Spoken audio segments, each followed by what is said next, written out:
চিকিৎসা বিজ্ঞান কি তবে এবার জয় করতে চলেছে মৃত্যুকে, নাকি ক্ষমতার শীর্ষে চিরকাল টিকে থাকতে প্রকৃতির নিয়মকেই বদলে দিতে চাইছেন রাশিয়ার প্রেসিডেন্ট ভ্লাদিমির পুতিন?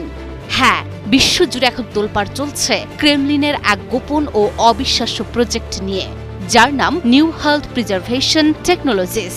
বুড়ো হওয়া থামিয়ে চিরযৌবন আর দীর্ঘায়ু পেতে পুতিন খরচ করছেন প্রায় $26 বিলিয়ন, বাংলাদেশি মুদ্রায় যা প্রায় 2,80,000 কোটি টাকা। কি আছে এই প্রজেক্টে? বয়স 73 ছুঁই, কিন্তু ক্রেমলিনের সিংহাসন ছাড়তে নারাজ তিনি। আর তাই তো এবার সময়ের চাকা উল্টো দিকে ঘোরাতে চাইছেন রুশ প্রেসিডেন্ট ভ্লাদিমির পুতিন। আন্তর্জাতিক সংবাদ মাধ্যম দ্য ওয়াল স্ট্রিট জার্নালের এক প্রতিবেদন বলছে, রাশিয়ার শীর্ষ বিজ্ঞানীদের এখন একটাই লক্ষ্য, পুতিনের বার্ধক্য থামানো। কিন্তু কিভাবে সম্ভব এই অসম্ভব? বিজ্ঞানীদের অস্ত্র মূলত 3টি প্রযুক্তি। প্রথমটি সেলুলার এজিং বা কোষের বুড়ো হওয়া রোধ। রুশ বিজ্ঞানীদের দাবি তারা এমন একটি জিন থেরাপি চিকিৎসা নিয়ে কাজ করছেন যা মানুষের শরীরের কোষ বুড়ো হয়ে যাওয়ার গতিকে ধীর করে দেবে। দ্বিতীয়ত, ল্যাবরেটরিতে কৃত্রিম অঙ্গ তৈরি। এই প্রজেক্টের অন্যতম বড় লক্ষ্য হল 2030 সালের মধ্যে মানুষের অকেজো হয়ে যাওয়া অঙ্গ কৃত্রিমভাবে প্রতিস্থাপন করা। এর জন্য বিজ্ঞানীরা 3D বায়োপ্রিন্টিং প্রযুক্তি ব্যবহার করে ল্যাবে জীবন্ত কোষ দিয়ে কৃত্রিম অঙ্গ তৈরির চেষ্টা করছেন।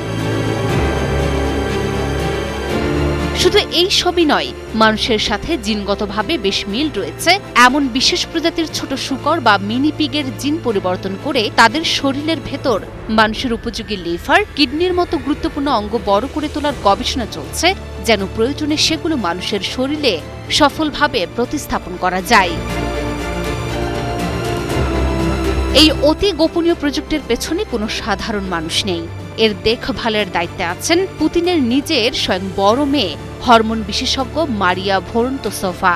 আর মূল মস্তিষ্ক হিসেবে কাজ করছেন পুতিনের ঘনিষ্ঠ বন্ধু ও পরমাণু বিজ্ঞানী মিখাইল কোভালচুক, যিনি প্রকাশ্যে দাবি করেছেন মানুষকে চিরকাল মেরামত করার চাবিকাঠি এখন বিজ্ঞানের হাতে। তবে সিলিকন ভ্যালির বিলিয়নিয়ারদের দীর্ঘায়ুর গবেষণাকে টেক্কা দিতে নামা রাশিয়ার এই প্রজেক্ট নিয়ে আন্তর্জাতিক বিজ্ঞান মহলে উঠছে বড় প্রশ্ন। রাশিয়ার এই প্রজেক্ট থেকে আন্তর্জাতিক কোনো বিজ্ঞান সাময়িকীতে তেমন কোনো গবেষণাপত্র প্রকাশিত হয়নি।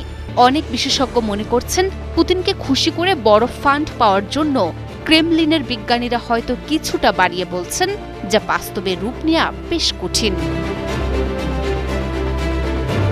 তবে এই প্রজেক্ট সফল হলে পৃথিবীর ইতিহাস চিরতরে বদলে যাবে। কিন্তু প্রশ্ন হলো, বিলিয়ন বিলিয়ন ডলার খরচ করে পুতিন কি পারবেন প্রকৃতির নিয়মকে ফাঁকি দিতে, নাকি এটি বিজ্ঞানের ইতিহাসের সবচেয়ে বড় ও ব্যয়বহুল একটি মরীচিকা হয়েই থেকে যাবে?